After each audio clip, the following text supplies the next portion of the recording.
अध्याय 16। हवा रेशमी कमीज को हिलाती है। ऐसा लगता है मैंने कुछ गलत नहीं किया। होआंग तुहा को बहुत अन्याय महसूस हुआ। चाहे कुछ भी हो, वह क्वी के महल के राजकुमार को खाना खिलाएगी। मुझे समझ नहीं आता कि वह राजकुमार उससे क्यों नाराज है। सुंग को क्या सोच रहा है। चूतू तान ने स्वर के पैर का एक टुकड़ा छीन लिया और उसे दे दिया, खुशी से विश्लेषण करते हुए। हिजड़े, मांस के इस टुकड़े को देखो, इसमें दुबला मांस और वसा है। यह खुर से 2 इंच ऊपर है। इसमें पूरे खुर का सार केंद्रित है। केवल मेरे जैसा प्रतिभाशाली व्यक्ति ही सभी हैम हॉक्स के बीच, मेरे जैसे इतने सारे लोगों के बीच मांस का सबसे अच्छा टुकड़ा जीत सकता है। गर्मी ऐसी ही होती है। और वह सुअर के पैर खा रही थी। चूतू तान ने उसके लिए कुछ लाने की कोशिश भी की। होआंग तुहा ने अपने सामने लंबी मेज पर देखा। शेफ ता किम गोवे का खाना पकाने का हुनर वाकई बुरा नहीं था। ट्रोंग हैंग आने के स्वागत के लिए पर्याप्त चिकन, बत्तख, मांस और मछली थी। आज वहां भुना हुआ सुअर का बच्चा भी था। लेकिन फिर भी दूसरा भाई झांग घोड़े की सवारी करने में वाकई बहुत अच्छा है। वह पहले दिन ही घोड़े को इतनी अच्छी तरह से नियंत्रित करने में सक्षम था। अगर वह कुछ और दिनों तक घोड़े के साथ अभ्यस्त हो जाता है, तो वह निश्चित रूप से लेफ्ट जिनवू गार्ड का नेता बन जाएगा। चूतू तान ने फुसफुसाते हुए उस प्रशिक्षण पर टिप्पणी की जो उसने अभी अभी देखा था। होआंग तुहा ने सिर हिलाया और कुछ ही निवाले खाने के बाद ता किम गोवे के लोगों का पूरा समूह टोस्ट देने के लिए कतार में खड़ा हो गया। हिजरे डुओंग, उस दिन गुलदाउदी के साथ लड़ाई ने सचमुच हमारी आंखें खोल दी। हाँ, क्या बढ़िया तकनीक है। प्रशंसा करो, प्रशंसा करो। चलो, हिजरे डुओंग, मैं तुम्हारे लिए एक प्याला टोस्ट करता हूँ। चौथे भाई लियू, मुझसे प्रतिस्पर्धा मत करो, मैं प्रथम आया। हिजड़ा डुओंग, कृपया। उन्हें टोस्ट करने के लिए इंतजार कर रहे पुरुषों की लंबी कतार को देखते हुए राजकुमार हाथ तब घबरा गए जब वोंग उनने आगे बढ़कर उन्हें डांटा। आप कोर्ट में यूनुच डुओंग को नहीं हरा सके, तो आप वाइन टेबल पर वापस जीतना चाहते हैं। हिजड़ा डुओंग पूरे दिन व्यस्त रहता है और दोपहर में भी उसे मामलों की जांच करनी होती है। अगर तुम उसे नशे में धुत कर दोगे, तो देखते हैं कि दाली मंदिर आकर हिसाब बराबर करता है या नहीं। जिसने भी यह सुना, उसने उसका और भी अधिक सम्मान किया। ओह, नपुंसक डुओंग भी मामलों की जांच करना जानता है। चूतू तान ने होआंग तुहा के कंधे को थपथपाया और मामले को सुलझाने पर उससे भी अधिक गर्व करते हुए शेखी बघारी। इस वर्ष की शुरुआत में राजधानी को हिला देने वाला फॉर डायरेक्शन केस और पिछले महीने क्वी वोंग फी को नुकसान पहुंचाने की साजिश रचने वाले वोंग लांगजिया परिवार की 2 नौकरानियों का मामला, सभी इस नपुंसक डोंग द्वारा सुलझाए गए थे। अरे बाप रे, मुझे बहुत खेद है, मुझे बहुत खेद है। साधारण पुरुषों का समूह आश्चर्य से दंग रह गया। उनकी आंखें और भी अधिक सम्मान के साथ उसे देख रही थी। मुझे आश्चर्य है कि यह किस तरह का गंभीर मामला है जिसके लिए नपुंसक को व्यक्तिगत रूप से कार्रवाई करने की आवश्यकता है। चलो, उस हिजड़े के वीरतापूर्ण कार्यों की खातिर एक और ड्रिंक लेते हैं। यहाँ से चले जाओ, वोंग वान ने हंसते हुए डांटा और सभी ता किम नगोवे को भगा दिया। फिर होआंग तुहा की ओर क्षमा प्रार्थी भाव से देखा। माफ करना, ता किम नगोवे के लोग असभ्य हैं। मेरे पास कोई विकल्प नहीं है। नहीं, यहाँ मजा है। उसे शू में वह समय याद आ गया। पुलिस अधिकारी और उनके सहकर्मी भी सरल और ईमानदार थे। हर बार जब वे खाते थे, तो वे इसी तरह जोर से हंसते और बात करते थे। उसने ट्रोंग हैंग आने की ओर देखा, जो आज मुख्य पात्र था। वह मुस्कुरा रहा था, लेकिन उसका चेहरा उसकी बेपरवाही को छिपा नहीं पा रहा था। उसकी आंखें अस्पष्ट रूप से देख रही थी। होआंग तुहा फिर उसके पास जाकर बैठ गया। कैसा है? एडिथ जो खाना पकाता है वह अभी भी बेहतर है ना? उसने जल्दी से अपना सिर हिलाया। नहीं, यहाँ का खाना बहुत स्वादिष्ट है। फिर, जैसे कि इसे साबित करने के लिए, उसने तुरंत एक चिकन पैर उठाया और लालच से उसे खा लिया।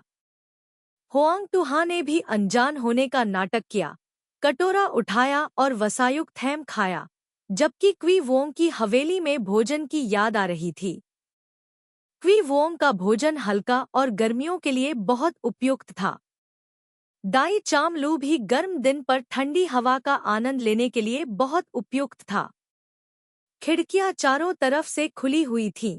तीन तरफ कमल का एक विशाल तालाब था और सिर्फ एक तरफ पुल से जुड़ा हुआ था, जो सीधे विलो से भरे घुमावदार रास्ते की ओर जाता था। पानी साफ नीला था और कमल की खुशबू सुगंधित थी, जिससे पूरा कमरा ठंडा हो गया था। ली शुबाई अकेले मेज पर बैठे थे, सामने की खाली जगह को देख रहे थे, साफ तौर पर उसे अनदेखा करना चाहते थे, लेकिन जितना ज्यादा वे देखते, उतना ही उन्हें गुस्सा आता। उन्होंने चुपचाप अपने बगल वाले व्यक्ति को इशारा किया कि वह उसे हटा दे, फिर उठकर पुल पर चले गए। खिलता हुआ कमल का फूल गर्मियों की धूप का सामना नहीं कर सका, उसके सामने झुक गया। उसकी हल्की खुशबू ने उसे अनजाने में लंबे समय तक बिना अपनी आंखें बंद किए घूरने पर मजबूर कर दिया। उसके पीछे जिंग यू ने उसे बुदबुदाते हुए सुना, दूसरी बार, और अभी भी सोच रहा था कि उसका क्या मतलब था जब किनारे पर कोई व्यक्ति घबराहट में दौड़कर आया और बताया, राजकुमारी टोंगचांग के महल ने किसी को हिजड़े यांग चोंगयांग को आमंत्रित करने के लिए भेजा है। डुओंग सुंग को के 3 शब्द सुनकर लिथु बाक ने पलटकर पूछा, क्या बात है? महाराज, मैंने सुना है कि राजकुमारी के निवास पर एक बड़ी घटना घटी है। राजकुमारी डोंगचांग घबरा गई थी और शाही चिकित्सक उसका इलाज कर रहे थे, लेकिन राजकुमारी ने किसी को भेजकर नपुंसक यांग चोंगगु को पहले आने के लिए कहा। लिथु बाक ने भौहें सिकोड़ी, पुल के किनारे किनारे चलते हुए कान्ह डुक से कहा, गाड़ी तैयार करो। हिजड़े यांग महल की गाड़ी दरवाजे के बाहर इंतजार कर रही है। राजकुमार हा ने आश्चर्य से द्वारपाल ताकिम गोवे की ओर देखा, जो अभी अभी यह घोषणा करने के लिए दौड़कर आया था, एक गाड़ी? हाँ, कहो कि उस हिजड़े को तुरंत राजकुमारी के महल में ले जाया जाए। चैन से खाना भी नहीं खा पाते, महीने का वेतन लगभग कट जाता है। क्या इसे अच्छा गुरु कहा जा सकता है? होआंग टूहा ने मुस्कुराहट के साथ एक कप पिया और ताकिम गोवे में सभी को अलविदा कहा, फिर जल्दी से सरकारी कार्यालय के दरवाजे की ओर भागी। निश्चित रूप से क्यूई महल की गाड़ी पहले से ही वहां थी। उसने जल्दी से गाड़ी के दरवाजे पर हल्के से दस्तक दी और बहुत माफी मांगी। राजकुमार को इंतजार करवाने के लिए यह नौकर वास्तव में मौत का हकदार है। अंदर सन्नाटा था, ऐसा लग रहा था कि राजा क्वे का उस पर ध्यान देने का कोई इरादा नहीं था। होआंग टूहा ने राहत की सांस ली, आगे की ओर जाकर अंकल एवियन के साथ गाड़ी पर बैठने का इरादा किया, लेकिन जैसे ही वह आगे बढ़ा, अंदर से लिथु बाक की ठंडी आवाज गूंजी, तुम सच में मरने के लायक हो। होआंग टूहा ने मुंह बनाया, उसका पूरा शरीर अकड़ गया, हिलने की हिम्मत नहीं हो रही थी। राजमहल के एक नपुंसक के रूप में मुझे व्यक्तिगत रूप से महामहिम द्वारा राजकुमारी के महल का मामला सौंपा गया था। अभी पहली लहर शांत भी नहीं हुई है कि अगली लहर आ गई है। अभी अभी किसी की मृत्यु हुई है और आप खुशी खुशी यहाँ पार्टी करने और शराब पीने आए हैं। क्या आपको लगता है कि आप मरने के लायक नहीं हैं? राजकुमार हा के रोंगटे खड़े हो गए। उसने आज्ञाकारी ढंग से आज्ञा का पालन किया और विरोध करने की हिम्मत नहीं की। उसने खिड़की की सलाखों के पीछे से उसे देखा। दोपहर का सूरज चमक रहा था, उसके गुलाबी चेहरे पर चमक रहा था, जैसे कि पूरी तरह से खिले हुए आड़ू के फूल, अविश्वसनीय रूप से खूबसूरत। उस चौंकाने वाली सुंदरता से पहले ली थू बाक को अचानक अपने दिल में एक अजीब सी आग जलती हुई महसूस हुई। उसके बगल में वह हमेशा शांत और शांतिपूर्ण रहती थी, जैसे कि उसके दिल में केवल नफरत और मामला था। यहाँ तक कि उसकी सांस भी बाधित नहीं थी। उसके हाथों और पैरों की हर हरकत उचित और उचित थी। हालांकि जब वह उसके साथ नहीं होती थी तो वह जीवंत और खुशमिजाज होती थी। चुपके से बैडमिंटन खेलने के लिए पुरुषों के एक समूह का पीछा करती थी और उनके साथ शराब भी पीती थी। बिना देखे भी वह आसानी से उसके मुस्कुराने और एक दूसरे को भाई कहने के दृश्य की कल्पना कर सकता था। पूरी तरह से भूल जाना कि वह एक महिला थी, उसके साथ होने पर सारी शांति और स्थिरता को त्याग देना। अपने सबसे खूबसूरत क्षणों में भी वह खुद को उसके सामने प्रकट नहीं करती थी। एक अजीब सी आग ने तुरंत ली शुबाई की छाती को जला दिया। इस समय यह भूलकर कि वह कुई का ठंडा और उदासीन राजा था, वह अचानक खड़ा हो गया, गाड़ी का दरवाजा खोला, उसकी ओर देखा और एक गहरी, थोड़ी कर्कश आवाज में चिल्लाया, अंदर आओ। हुआंग तुहा ने उसकी ओर देखा, प्रकाश के सामने उसका काला चेहरा देखा, उसकी आंखें बाज की तरह तेज थीं। वह अचानक घबरा गई, उसकी सांस धीमी हो गई, जवाब देने की हिम्मत नहीं हुई। राजधानी में हर कोई जानता है कि राजकुमार क्वे हमेशा उदासीन रहा है और कभी भी अपने चेहरे पर अपना गुस्सा या खुशी नहीं दिखाता है। आज वह एक छोटे से हिजड़े की वजह से क्यों नाराज है? पीछे से हंसी की आवाज आई। ऐसा लग रहा था कि वे दोनों के बीच तनावपूर्ण माहौल से अनजान थे। वांग यून मुस्कुराए और उस पंखे को लहराया जिस पर हुआंग जीहे पिछली बार लौटे थे। आगे बढ़े और झुके। आज पहला दिन है जब यूनुच यांग का दोस्त मेरे लेफ्ट जिनवू गार्ड में शामिल हुआ है। नपुंसक डोंग वफादारी और धार्मिकता को महत्व देता है और लेफ्ट जिनवू गार्ड में ऐसे कई भाई हैं जो उसकी प्रशंसा करते हैं, इसलिए हमने साहसपूर्वक उसे आमंत्रित किया। महामहिम हमें उसे कुछ और कप पीने के लिए मजबूर करने के लिए दोषी नहीं ठहराएंगे, है ना? यह देखकर कि वोंगवान पहले ही आगे बढ़ चुका था, ली थू बाक उसे शर्मिंदा करने में सहज नहीं था, केवल इतना कह रहा था, मुझे उसके व्यक्तिगत मामलों की परवाह नहीं है, लेकिन आज जिस मामले का वह प्रभारी है उसमें एक समस्या है। मुझे तुरंत जाकर इसे हल करना चाहिए, अन्यथा बहुत देर हो जाएगी। वोंगवान मुस्कुराया और हुआंग तुहा से कहा, जल्दी जाओ, जब मामला सुलझ जाएगा तो ताकिम गो वे भाई तुम्हें अपनी सफलता का जश्न मनाने के लिए पीने के लिए आमंत्रित करेंगे। ली थू बाक ने वोंगवान की ओर तेजी से देखा और हुआंग तुहा को इशारा किया कि वह ऊपर जाए और एवियन के साथ बैठ जाए। तभी उसने राहत की सांस लेने की हिम्मत की, वोंगवान को देखा और दौड़कर गाड़ी पर चढ़ गई। वोंगवान ने उसकी आकृति को देखते हुए मुस्कुराया। चूतू तान पीछे से दौड़कर आया और पूछा, क्या चोंगू राजकुमारी के भवन में आ गया है? कुछ गड़बड़ है क्या? तुम मुझे अपने साथ क्यों नहीं ले चलते? आप यहाँ पर क्या कर रहे हैं? क्या आप हर दिन सुंको के पीछे पीछे घूमते घूमते ऊब नहीं गए? उसने एक वाक्य कहा और अंदर जाने के लिए मुड़ गया। चूतू तान अवाक रह गया। सुंको का अनुसरण करने में क्या गलत है? चोंगू के अनुसार वहां अवश्य ही कोई हत्या होगी, कोई लाश होगी। इतने प्रचुर संसाधनों के साथ यदि चोंगू का नहीं, तो फिर हमें किसका अनुसरण करना चाहिए? वोंगवान ने निराशा से आकाश की ओर देखा। चले जाओ। बकरी का घंटा 1/4। राजकुमारी डोंगजूंग के महल के लोग आदेश की प्रतीक्षा में बाहर खड़े थे, लेकिन किसी ने भी अंदर जाने की हिम्मत नहीं की। भीड़ चींटियों की तरह घनी थी, लेकिन कोई आवाज नहीं कर रहा था। ली थू बाक ने हुआंग तुहा को मंच तक ले जाया। उसे आते देख सभी ने राहत की सांस ली और उसे प्रणाम किया। भीड़ के शीर्ष पर खड़ी थुई चाओ को देखकर उसका चेहरा घबरा गया। उसकी आंखें इधर उधर घूम रही थी। होआंग तुहा ने पूछा, राजकुमारी कैसी हैं? थुई चाओ ने जल्दी से अपना सिर झुकाया और जवाब दिया, राजकुमारी की 9 अंगूठी वाली हेयरपिन कहीं नहीं दिख रही है, कहीं नहीं देखा। राजकुमारी डोंगचांग का सपना आखिरकार सच हो गया। उसकी सबसे कीमती हेयरपिन गायब हो गई थी। राजकुमार हा ने भौहें सिकोड़ ली। यह देखकर कि ली थू बाग अटारी में घुस गया था। उसने जल्दी से थू चाओ को सिर हिलाया और उसके पीछे भागा। सोने के धागे से बुने हुए बांस के पर्दे नीचे लटक रहे थे।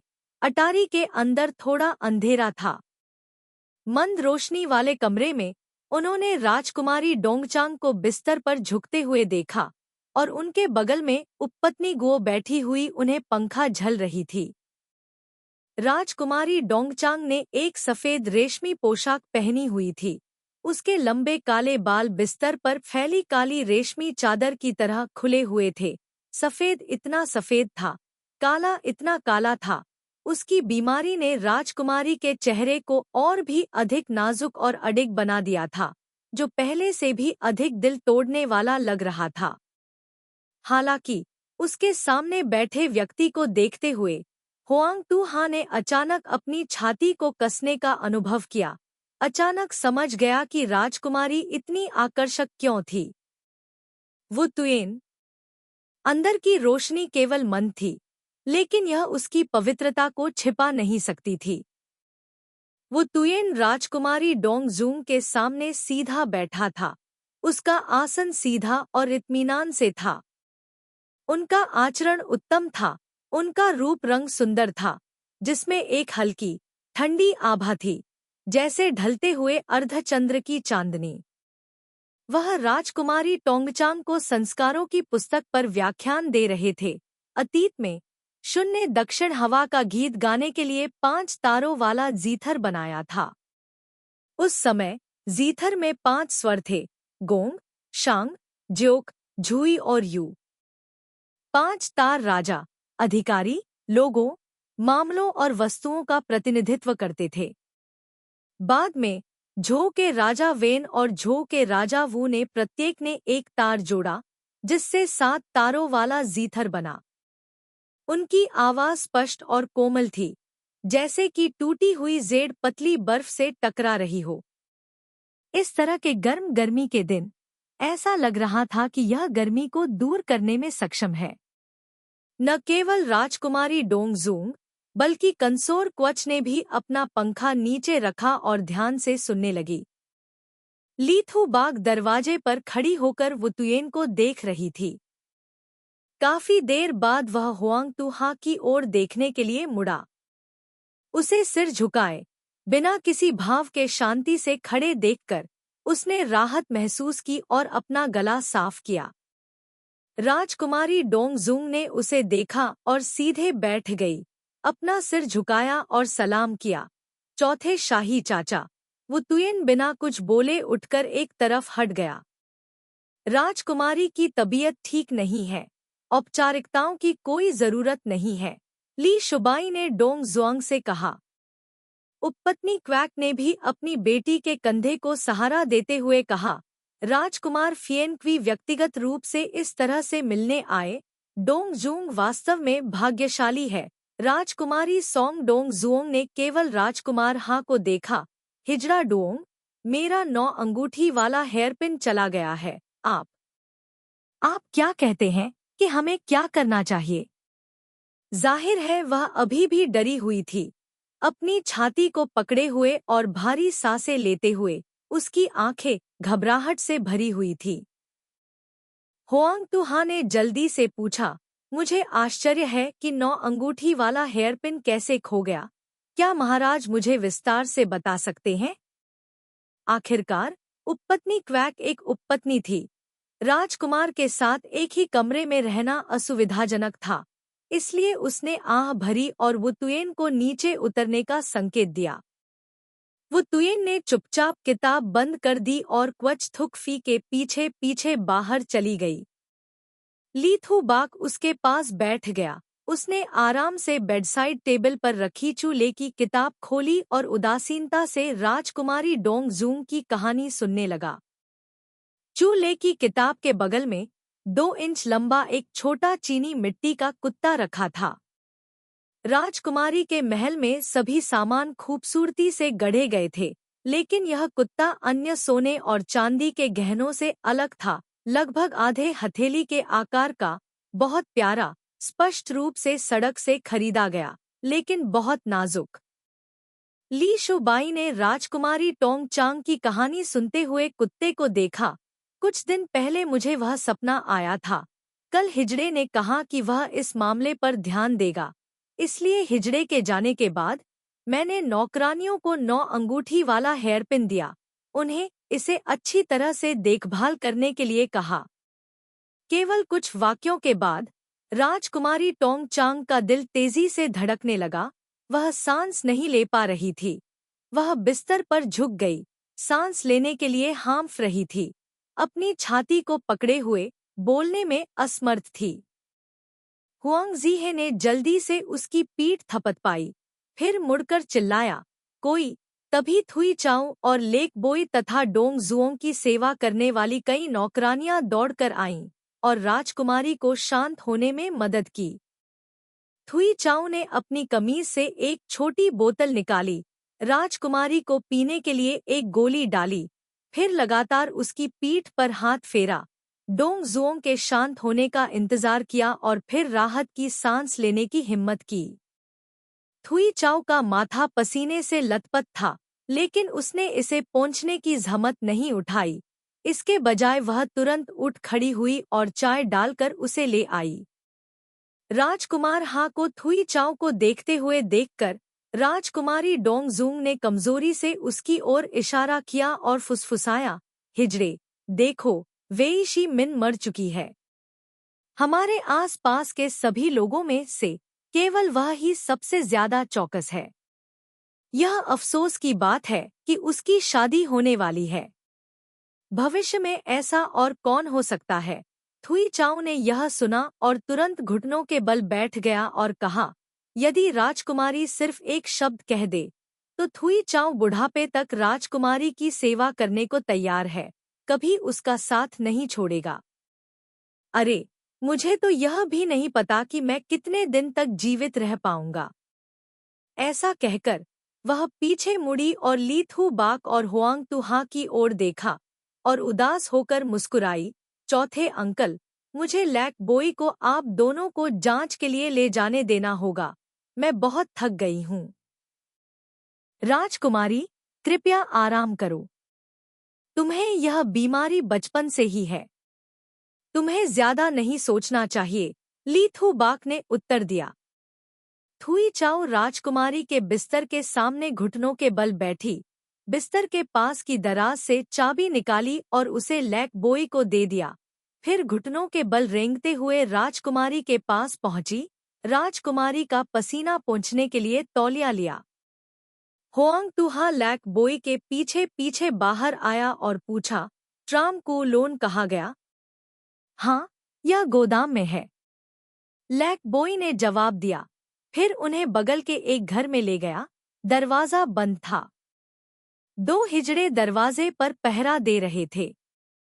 जब उन्होंने लैक बोई को आते देखा, तो उन्होंने दरवाजा खोलकर उन्हें अंदर आने दिया। गर्मी का मौसम था, लेकिन कमरे की खिड़कियां कसकर बंद थी। हवा नहीं चल रही थी, जिससे कमरा घुटन भरा हो गया था। अंदर अलमारियों की कतारें थी, जिनमें तरह तरह के बक्से और संदूक भरे हुए थे। यह राजकुमारी का भंडारण कक्ष होना चाहिए। लैक बोई कोने में शेल्फ पर चली गई, बैठ गई, नीचे की शेल्फ से एक संदूक निकाला और उसे खोलने के लिए उसे अभी अभी दी गई चाबी का इस्तेमाल किया। अंदर सिर्फ एक चौकोर बक्सा था, जिसकी दोनों तरफ लगभग 1 मीटर की दूरी थी। लैक बोई ने उसे उठाया और खोला। बक्से के नीचे बैंगनी मखमल की परत लगी हुई थी, लेकिन उस पर कुछ भी नहीं था। राजकुमारी को कुछ दिन पहले एक बुरा सपना आया था, इसलिए उसने 9 अंगूठी वाले हेयरपिन को रखने पर और भी अधिक ध्यान दिया।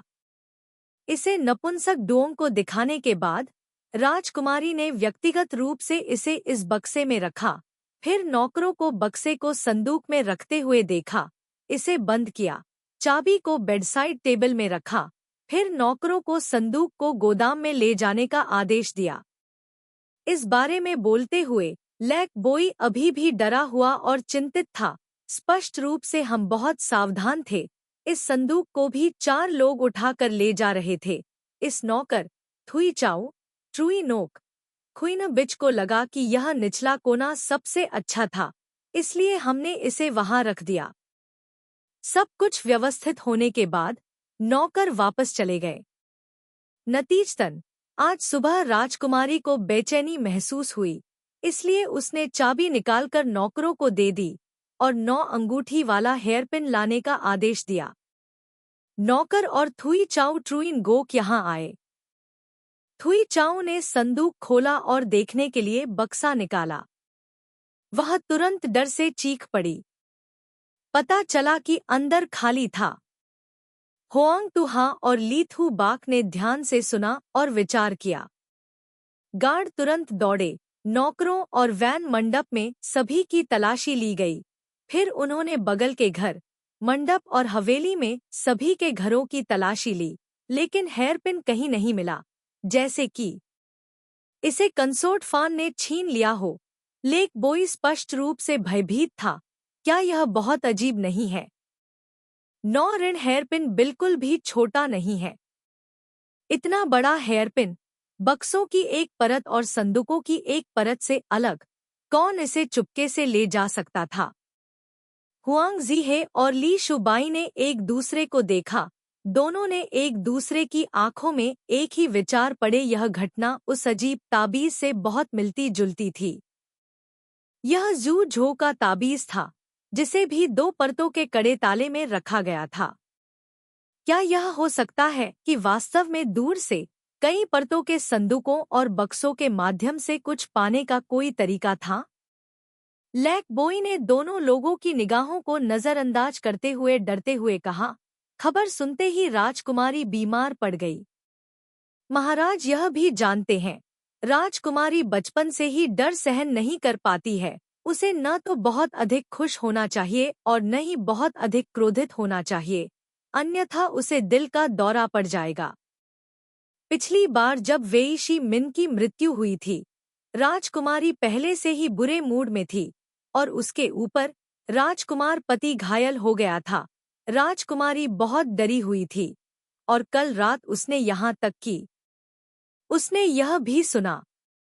यह कहते हुए लैक बोई को अचानक याद आया कि उसे यह बात किसी को नहीं बतानी चाहिए। उसे हकलाते हुए देखकर होआंग तुहा ने सीधे पूछा, कल रात? आपका मतलब टोन स्कैब की मौत की कहानी है? हम सभी यह जानते हैं, आपको इसे छिपाने की जरूरत नहीं है। हाँ, खबर थी कि सुन गाई की मौत हो गई है। इसके अलावा सड़क पर हर कोई कह रहा था कि उसे टिचथुई की प्रतिशोधी आत्मा ने मार डाला है। लेक बोई ने घबराते हुए बताया, यह नौकर भी नहीं जानता कि क्यों। उस दिन राजकुमारी ने टिचथुई को देखा और बीमार पड़ गई। उसने उसे तुरंत दूर न जाने के लिए कहा, जिससे राजकुमारी क्रोधित हो गई। उसने कहा कि वह बदकिस्मत है और उसने हम नौकरों को आदेश दिया कि उसे पीटे और भगा दें, उसे फिर से महल में पैर न रखने दें। होआंग तुहा ने पूछा, क्या वह राजकुमारी से टकरा गई थी? नहीं, हम सब उस समय वहां थे। वह राजकुमारी से मिलने गई थी, लेकिन जैसे ही राजकुमारी ने उसे देखा, उसे अचानक दिल का दौरा पड़ गया और उसे थुई चाउ पर निर्भर होना पड़ा। लैक बोई को उस समय की स्थिति याद आई और वह अपनी सहानुभूति छिपा नहीं सकी। राजकुमारी ने ही उसे भगाने के लिए किसी को भेजा था। किसने सोचा होगा कि वेई शी मिन ऐसा काम करेगा? होआंग तुहा ने भौहें सिकोड़ ली। राजकुमार पत्नी ने यह भी कहा कि क्योंकि टिचथुई ने राजकुमारी की स्कर्ट पर कदम रखा था, राजकुमारी क्रोधित हो गई। अंत में किसके शब्द अधिक विश्वसनीय हैं? लैकबॉय ने बात जारी रखी, वास्तव में उसकी कहानी का राजकुमारी से कोई लेना देना नहीं है।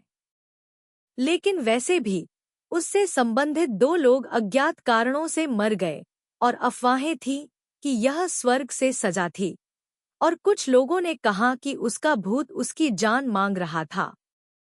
इस नौकर ने सोचा कि शायद राजकुमारी भी चिंतित थी, और 9 अंगूठी वाले हेयरपिन के गायब होने से राजकुमारी घबरा गई और अपनी पुरानी बीमारी में वापस आ गई। लेकिन इस बार बीमारी पहाड़ टूटने जैसी आई। शाही उपपत्नी कई शाही चिकित्सकों को महल में ला चुकी थी, लेकिन फिर भी कोई सुधार नहीं देखा। अब महल के लोग बेहद चिंतित हैं। होआंग तुहा ने फिर पूछा, क्या आपने कल गोदाम के अंदर और बाहर जाने वाले लोगों की जांच की है? कल 9 पत्ती वाला हेयरपिन वहां लगाने के बाद कोई भी अंदर या बाहर नहीं आया। क्या तुमने दरवाजे पर पहरा दे रहे 2 हिजड़ों की जांच की है? हाँ, पहले उनकी तलाशी ली गई, लेकिन कुछ भी नहीं लिया गया। हालांकि ऐसा कहा जाता है कि वे चोरी करने के लिए सांठगांठ कर सकते हैं, लेकिन हाल ही में राजकुमारी इतनी चिंतित हो गई है कि वह सो नहीं पा रही है, इसलिए उसने घर की रखवाली के लिए और लोगों को भेज दिया है। बगल के घर की रखवाली करने वाले 2 हिजड़े हमेशा पहरेदारों, हिजड़ों और नौकरानियों की नजर में रहते हैं, इसलिए उनके लिए अंदर घुसने का कोई मौका नहीं है। राजकुमार एक पल के लिए सोच में डूब गए, फिर संदूक को देखने बैठ गए।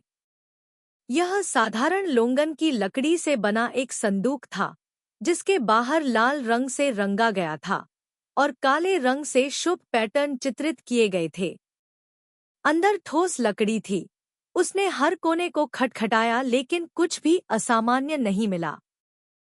फिर उसने फिर से बॉक्स उठाया, उसे खोला और उसकी जांच की।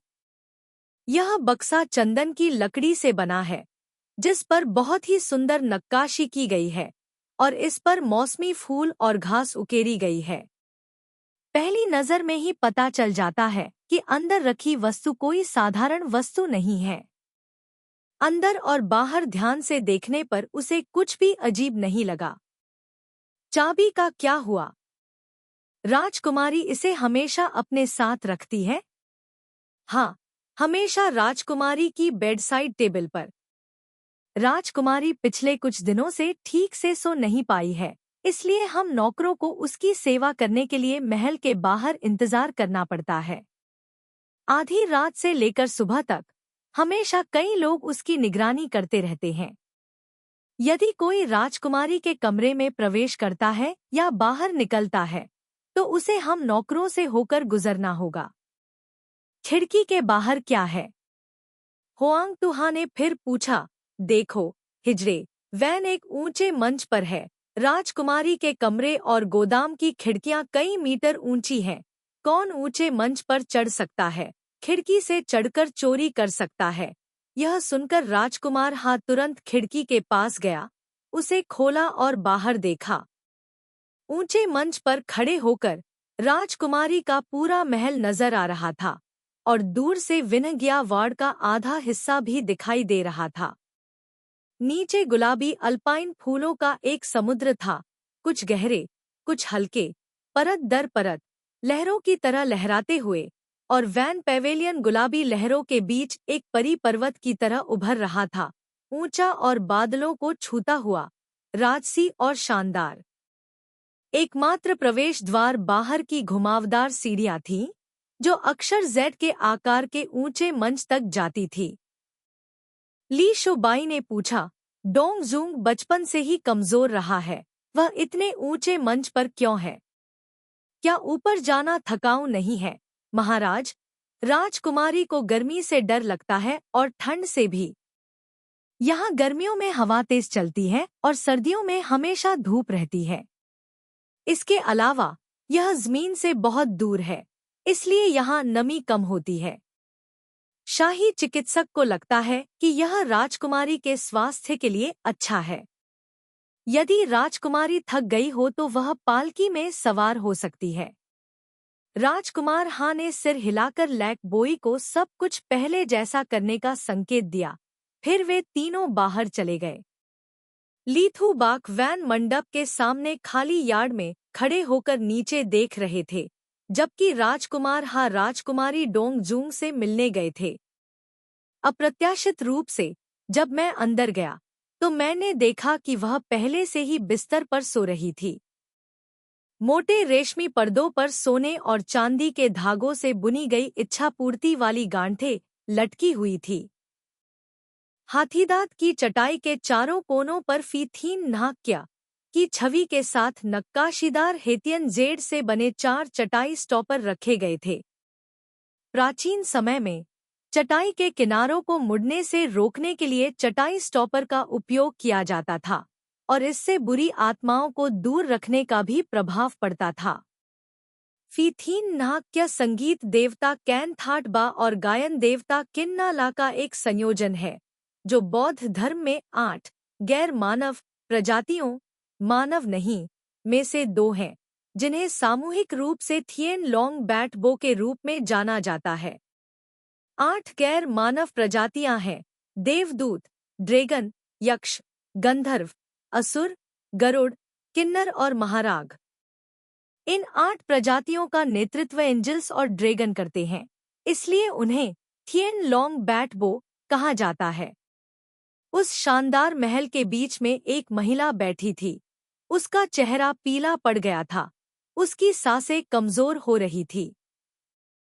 थुई चाओ ने खड़े होकर हुआंग तुहा को सलाम किया, उसे बाहरी कमरे में ले गया और फुसफुसाया, कल रात राजकुमारी सो नहीं पाई, इसलिए आज वह बहुत थकी हुई है। सोने से पहले राजकुमारी ने यह भी निर्देश दिया, हिजड़े, बेहिचक हवेली की तलाशी लो, तुम्हें हेयरपिन जरूर मिल जाएगी। यहाँ तक बोलते हुए थुई चाओ ने अपनी आंखें नीची कर लीं। उसकी आंखें आंसुओं से भर गईं। राजकुमारी बहुत सोचती है, भले ही कू लोन हेयरपिन एक दुर्लभ खजाना है, फिर भी यह सिर्फ एक हेयरपिन है। लेकिन नौकरों ने उसे कितना भी मनाने की कोशिश की, राजकुमारी ने इस बात पर जोर दिया कि हेयरपिन उसके सुख दुख से जुड़ा हुआ है। उसने यह भी कहा कि उपपत्नी फान ने हेयरपिन छीन लिया है और शायद जल्द ही वह उसे भी ले जाने वाली है। राजकुमार हा ने सिर हिलाया, मुझे पता है। इन दिनों आपको सावधानीपूर्वक ध्यान देना चाहिए। आखिरकार उसे अभी भी झांग हैंगिंग के घर की पेंटिंग में चित्र याद थे, 2 को छोड़कर जो सच हो गए थे, केवल तीसरा ही बचा था। सम्राट राजकुमारी तोंगचांग से बहुत प्यार करता था। अगर वह पिछले चित्र की तरह फीनिक्स की चोंच मारकर हत्या का शिकार हो गई, तो मुझे डर है कि चांगान के सभी लोग हंगामा मचा देंगे और शांत होना मुश्किल होगा। थुई चाओ राजकुमारी की देखभाल करने के लिए वापस चला गया, जबकि हुआंग तुहा लीथू बाग के पास गया और उसे भांग के जंगल को घूरते हुए पाया। इससे पहले कि वह कुछ कह पाती, लीथू बाग पहले ही मुड़कर नीचे चला गया था। हुआंग तुहा ने नजर घुमाई, केवल वो तुयेन को भांग के पेड़ के नीचे गतिहीन खड़े देखा। उसके हाथ में कुछ था। हालांकि दूरी बहुत ज्यादा थी, इसलिए वह उसका चेहरा साफ साफ नहीं देख पा रही थी। नहीं, वह देख पा रही थी कि उसके हाथ में क्या था। यह देखकर कि ली शुबाई पहले ही सीढ़ियों से नीचे उतर चुका था, हुआंग तुहा ने जल्दी से खुद को मोड़ने के लिए मजबूर किया और वैन अटारी से नीचे उसका पीछा किया। वे दोनों सीढ़ियों से नीचे उतरे और कभी-कभी मोड़ पर उसे ली शुबाई की प्रोफाइल की एक झलक मिल गई, जो गंभीर और विचारशील थी, जबकि उसे नहीं पता था कि यह रवैया कहाँ से आया है और पूछने में झिझक रही थी। ली शुबाई ने अचानक कहा, ऐसा लगता है कि गोदाम में घुसकर सामान चुराने, फिर संदूक और बक्से को खोलने और उस सामान को बरकरार रखने का कोई तरीका नहीं है ना? हुआंग तुहा ने सिर हिलाया, कोई रास्ता तो होगा, बस हमें अभी तक पता नहीं है। यह मेरे ताबीज के साथ भी काम कर सकता है, ली शुबाई ने कहा और रुक गया। अपना सिर घुमाकर उसकी ओर देखा। हुआंग जीहे ने चुपचाप सिर हिलाया। यह ज्ञात नहीं है कि यह उपयोगी है या नहीं, लेकिन मेरा मानना है कि राजकुमार के ताबीज की परवाह किए बिना प्रतिशोध का सामना करने वाला व्यक्ति बिजली से मारा गया और जलकर मर गया, या वह व्यक्ति जो लोहे के पिंजरे जैसे कमरे में मर गया। प्रत्येक अजीब कहानी की अपनी चाल होती है। यह सिर्फ इतना है कि हम इसे अभी तक नहीं जानते हैं। उसकी आंखें उस पर टिकी थीं। हवा उनके पास से बह रही थी। काफी देर तक उसे देखने के बाद उन्होंने टिप्पणी की, इस मामले में आपकी प्रतिक्रिया थोड़ी अजीब है। होआंग तुहा ने आश्चर्य से ली थू बाग को देखा। उसे समझ में नहीं आया कि वह क्या कहना चाह रहा था। उदाहरण के लिए, राजकुमारी डोंगचांग की 9 अंगूठी वाली हेयरपिन चोरी हो गई। फिर भी ऐसा लगता है कि आपको केवल राजकुमारी की सुरक्षा की चिंता है। आपको क्या लगता है कि डोंगचांग का अनुमान सही है कि हेयरपिन राजकुमारी के जीवन से संबंधित होगी? यह देखकर कि उन्होंने केवल इसी मामले के बारे में पूछा था, होआंग तुहा ने चुपके से राहत की सांस ली और जल्दी से जवाब दिया, यह नौकर आपकी राय पूछने की योजना बना रहा था कि क्या राजा नगाक के पास जाना आवश्यक है। ली थू बाक ने अपनी भौहें उठाईं। इसका राजा नगाक से क्या संबंध है? पिछली बार गुलदाउदी की लड़ाई के बाद, जब राजकुमार वेई घायल हो गए थे, तब राजा झाओ ने अचानक प्राचीन केक मांगे थे, इसलिए सभी लोग झांग हैंग आन के घर गए। उन्होंने उनके घर के बीच में एक पेंटिंग लटकी हुई देखी। ऐसा कहा जाता है कि झांग हैंग आन के पिता दिवंगत सम्राट की नब्ज जांचने के लिए महल में आए थे और सम्राट ने उन्हें यह अनुमति दी थी। उस समय जब राजा नगाक ने पेंटिंग देखी, तो उनकी अभिव्यक्ति तुरंत बहुत हैरान हो गई। ली शुबाई ने एक क्षण के लिए विचार किया, फिर पूछा, उस पेंटिंग का इस मामले से क्या संबंध है? जिस पेंटिंग के बारे में कहा जाता है कि वह सम्राट द्वारा बनाई गई थी, उसमें कुल 3 चित्र असमान रूप से वितरित हैं। पहला चित्र एक ऐसे व्यक्ति का है जो बिजली गिरने से जलकर मर गया। दूसरी तस्वीर लोहे के पिंजरे में बंद एक मृत व्यक्ति की है।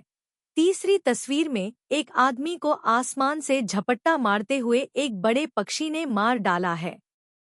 ली शुबाई ने भौहें सिकोड़ते हुए कहा, तो पहले हुई 2 लोगों की मौत के आधार पर आपको लगता है कि राजकुमारी डोंग चांग शायद तीसरा व्यक्ति हो सकती है? जी श्रीमान। उस समय मैंने इसे देखा था लेकिन ध्यान नहीं दिया था, लेकिन अब जब मैं इसके बारे में सोचता हूँ तो शायद वह पेंटिंग इस मामले से निकटता से जुड़ी हुई है। ली थू बाक ने मुड़कर नीचे जाना जारी रखा और पूछा, क्या वह पेंटिंग वास्तव में शाही पेंटिंग है? पता नहीं, लेकिन सामग्री को देखते हुए यह शू से सुनहरा भांग कागज है, चिकना और टिकाऊ। बाहर से यह एक शीर्ष गुणवत्ता वाले उत्पाद की तरह दिखता है, लेकिन इस नौकर का महल की वस्तुओं के साथ बहुत कम संपर्क है, इसलिए मैं इसकी पुष्टि करने की हिम्मत नहीं करता। महल में हम अक्सर लिखने के लिए शू पीले भांग के कागज का इस्तेमाल करते थे, लेकिन पेंटिंग के लिए दिवंगत सम्राट जुआन कागज या सफेद भांग को प्राथमिकता देते थे, तो उन्होंने पीले भांग के कागज का उपयोग क्यों किया? इसके अलावा पेंटिंग बहुत खराब तरीके से बनाई गई है। यह काली स्याही के 3 पैच की तरह दिखती है।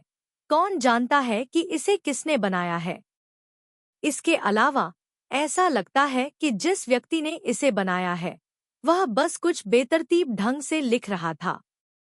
तथाकथित 3 प्रकार की मृत्यु सभी हमारी कल्पना और अनुमान पर आधारित थी।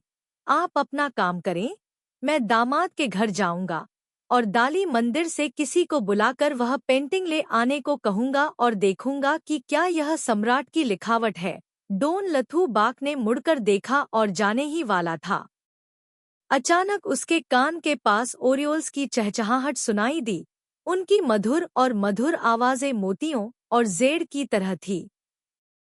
उसने अपना सिर थोड़ा ऊपर उठाकर पेड़ की टहनी की तरफ देखा और देखा कि 2 ओरियोल्स एक दूसरे की तरफ गा रहे थे। कभी कभी अपने पंखों को एक दूसरे से रगड़ रहे थे। शाखाओं पर झूलते फूल भी मखमल और रेशम की तरह बेहद खूबसूरत होकर नीचे गिर रहे थे। उसकी नजर गिरते फूलों का पीछा करते हुए उसके चेहरे पर जाकर रुक गई। एक पंखुड़ी उसके बालों में गिर गई। ताजा गुलाबी रंग उसके नाजुक चेहरे, उसकी जीवंत सुंदरता को और निखार रहा था, जिससे उसकी आंखें अचानक रुक गईं। उसे फूल हटाने के लिए हाथ उठाते हुए विचारों से भरा हुआ देखकर उसने तुरंत पूछा, तुम किस बारे में सोच रही हो? राजकुमार हाँ ने सोचा, ये तीनों मामले प्रत्यक्ष या अप्रत्यक्ष रूप से राजकुमारी के महल से संबंधित हैं। अब जबकि दो लोग मर चुके हैं और राजकुमार पत्नी घायल हो गई है, लेकिन अब तक मूल रूप से कोई सुराग नहीं है। मुझे चिंता है कि अगर यह मामला जल्द ही हल नहीं हुआ, अगर राजकुमारी को कुछ हो गया, तो स्थिति को संभालना मुश्किल हो जाएगा। ली शुबाई ने शांति से कहा, मुझे पता है। अधीर मत बनो, अगर चीजें ठीक नहीं होती हैं, तो थोई थुएन ट्रम आपके लिए गंदगी साफ कर देगा। होआंग तुहा ने सिर हिलाया। अचानक थोई थिएओ खान के लिए सहानुभूति महसूस हुई।